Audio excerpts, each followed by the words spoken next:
33 workers का एक group रोजाना की तरह जमीन से 2300 फुट नीचे एक माइन पर काम करने गया। ये जिस माइन पर काम कर रहे थे उसकी गहराई दुनिया की दूसरी लंबी तरीन बिल्डिंग शंघाई टावर से भी ज्यादा थी।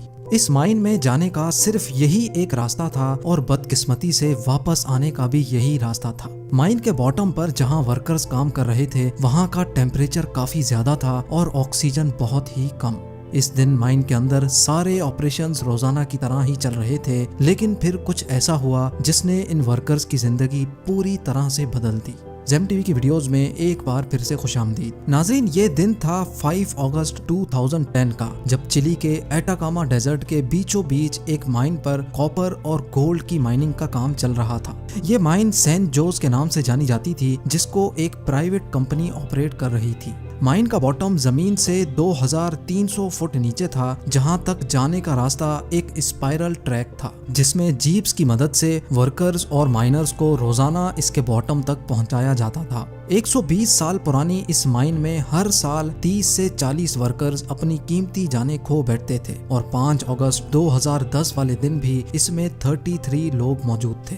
जमीन के अंदर जिस जगह पर ये माइनर्स काम कर रहे थे वहां माइन में क्रैक्स पड़ने की वजह से एक हादसा हुआ और एक बहुत बड़ा पत्थर माइन पर आ गिरा। इस पत्थर ने माइन पर आने वाले रास्ते को पूरी तरह से ब्लॉक कर दिया था, जिसको हटाना किसी भी सूरत में मुमकिन नहीं था। इस हादसे की वजह से वर्कर्स को तो नुकसान नहीं हुआ, लेकिन अब वो लोग एक ऐसी पोजीशन में खड़े थे कि जमीन से 2300 फुट नीचे ना ही वो वापस जा सकते थे, ना ही उनके पास इतना खाने का सामान था, ना ही उनका जमीन से कांटेक्ट बाकी बचा था, और चारों तरफ से फंस जाने की वजह से ना ही वहां इतना ऑक्सीजन मौजूद था। उनके लिए ये ऐसा ही था जैसे वो 33 वर्कर्स कब्र में दफन किए गए हों और वो भी जिंदा। लेकिन हैरत अंगेज तौर पे पूरे 69 डेज के बाद उनको माइन से जिंदा निकाल लिया गया।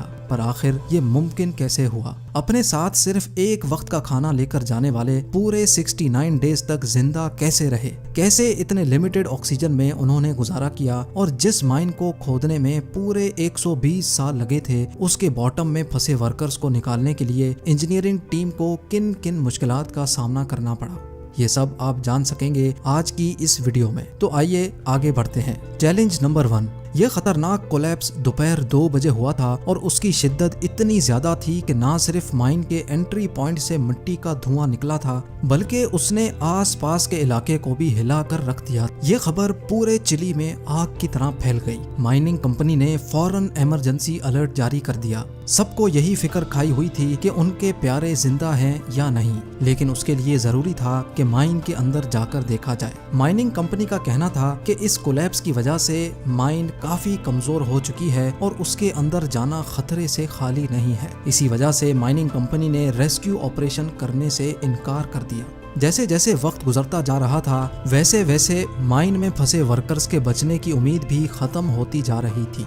लेकिन वहीं एक रिटायर्ड माइनर जोस वेगा भी मौजूद था, जो उन फंसे हुए वर्कर्स में से एलेक्स नामी एक वर्कर का बाप था। अपने बेटे को किसी भी सूरत बचाने के लिए जोस अपनी जान खतरे में डालने के लिए राजी हो गया।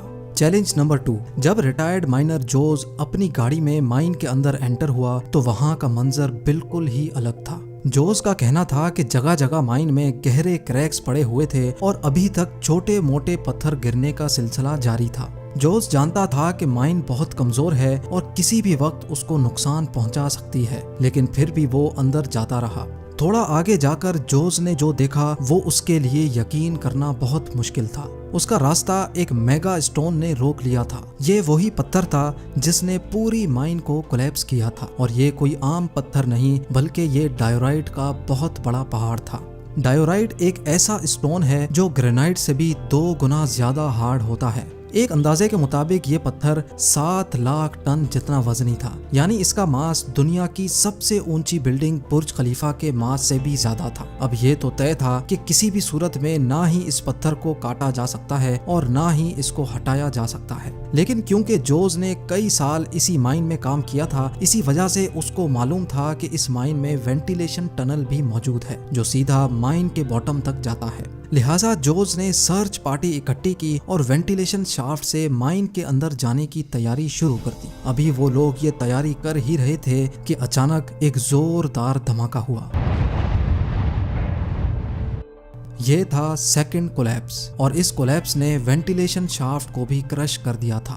چیلنج نمبر 3، وینٹیلیشن شافٹ کرش ہونے کے بعد جوز اپنے بیٹے کو بچانے کی آخری امید بھی کھو بیٹھا تھا۔ انسانوں کی ٹیم کا مائن کے اندر جانے کا اب کوئی آپشن نہیں بچا تھا۔ پورے 24 گھنٹے گزر چکے تھے اور اب یہ معاملہ اتنا وائرل ہو چکا تھا کہ چلی گورنمنٹ کو میدان میں اترنا پڑا، جس کے لیے چلی کے مائننگ منسٹر لارنس گولبون نے مائن کا وزٹ کرنے کے بعد ہائی اسپیڈ ڈرلنگ رگز منگوائیں۔ یہ مشینز ورکرز کو بچانے کی آخری امید تھیں، لیکن ان کے ذریعے نیچے پھنسے ورکرز کو کیسے ٹریس کیا جائے گا، یہ سوال ابھی بھی سب کو تنگ کر رہا تھا۔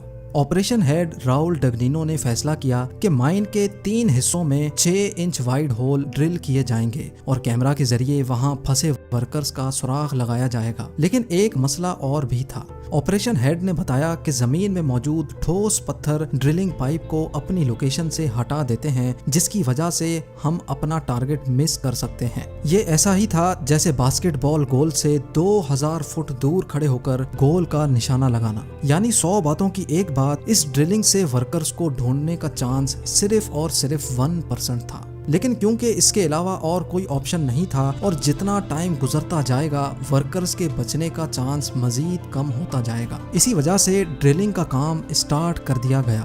چیلنج نمبر 4، اب ٹوٹل 7 دن گزر چکے تھے اور ڈرلنگ کا کام ابھی تک چل رہا تھا۔ ایکسپرٹس کو مائن کے اندر 3 جگہ پر ورکرز کے پھنسے رہنے کا شک تھا۔ پہلی جگہ 1000 فٹ نیچے تھی، جہاں پر کسی قسم کی کوئی بھی موومنٹ نہیں دکھائی دی۔ دوسری جگہ 1660 فٹ نیچے تھی، لیکن وہاں پر بھی صرف اندھیرے کے علاوہ کچھ نہیں تھا۔ مائننگ لوکیشن پر موجود لوگوں کی بے قراریاں بڑھتی چلی جا رہی تھیں اور آہستہ آہستہ ورکرز کے بچنے کا چانس بھی کم ہوتا جا رہا تھا۔ ڈرلنگ کا کام دن رات بغیر کسی بریک کے چل رہا تھا اور اب باری تھی تیسری اور لاسٹ لوکیشن پر ڈرل کرنے کی۔ یہ جگہ زمین سے 2300 فٹ نیچے تھی، جہاں پر ایک چھوٹا روم موجود تھا جس کو ریفیوج بھی کہا جاتا تھا۔ کسی بھی ہنگامی حالات میں ورکرز ریفیوج میں اکٹھے ہو جاتے ہیں، جہاں پر 3 دن کا کھانا موجود ہوتا ہے۔ لیکن یہاں ایک اور مسئلے نے جنم لیا، اور وہ مسئلہ یہ تھا کہ ریفیوج تک ڈرلنگ پائپ کو لے کر جانے میں مزید 1 ہفتے کا وقت لگ سکتا تھا، یعنی پہلے ہی 1 ہفتہ گزر چکا تھا اور اب مزید 1 ہفتہ لگنے جا رہا تھا۔ اگر ورکرز ریفیوج تک پہنچ بھی گئے ہوں گے تب بھی ان کے پاس صرف 3 دن کا کھانا موجود ہوگا۔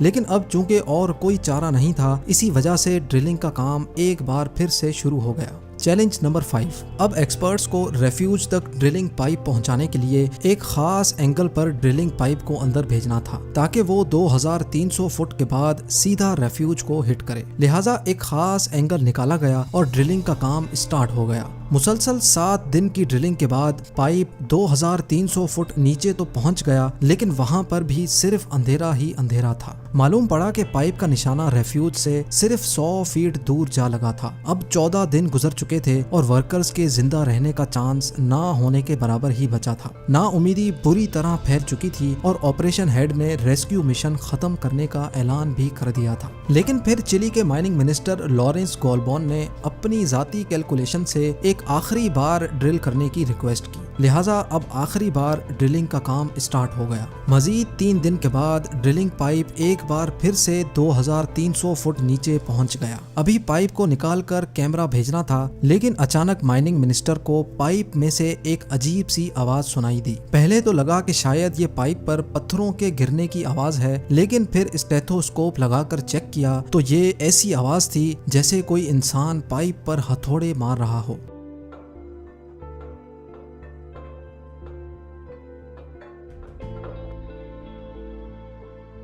فوراً پائپ کو باہر نکالنے کا پروسیس شروع ہو گیا۔ 6 گھنٹے کے بعد جب پائپ واپس آیا تو اس پر ایک ایسی چیز لگی تھی جس کو دیکھ کر یقین کرنا ممکن نہیں تھا۔ جی ہاں، پائپ پر ریڈ کلر کا پینٹ ہوا تھا اور اس پر ایک کاغذ کا ٹکڑا چپکا ہوا تھا جس پر لکھا ہوا تھا کہ ہم ریفیوج میں پھنسے ہوئے ہیں اور ہم سارے ورکرز ابھی تک زندہ ہیں۔ یہ جاننے کے بعد وہاں موجود لوگ خوشی سے رو پڑے، لیکن جب 6 इंच کے ہول سے کیمرہ اندر بھیجا گیا تو اس میں کیا منظر دیکھا گیا۔ صرف 3 دنوں کے کھانے کے ساتھ یہ لوگ 17 دنوں تک کیسے زندہ رہے، مزید 52 ڈیز تک ان کو کیسے زندہ رکھا گیا، اور 6 इंच کے سوراخ سے ان کو ریسکیو کرنا ممکن نہیں تھا تو آخر ان کو پورے 69 دنوں کے بعد کیسے باہر نکالا گیا، یہ سب آپ جان سکیں گے ویڈیو کے پارٹ 2 میں۔ امید ہے زیم ٹی وی کی یہ ویڈیو بھی آپ لوگ بھرپور لائک اور شیئر کریں گے۔ آپ لوگوں کے پیار بھرے کومنٹس کا بے حد شکریہ۔ ملتے ہیں ویڈیو کے اگلے شاندار پارٹ میں۔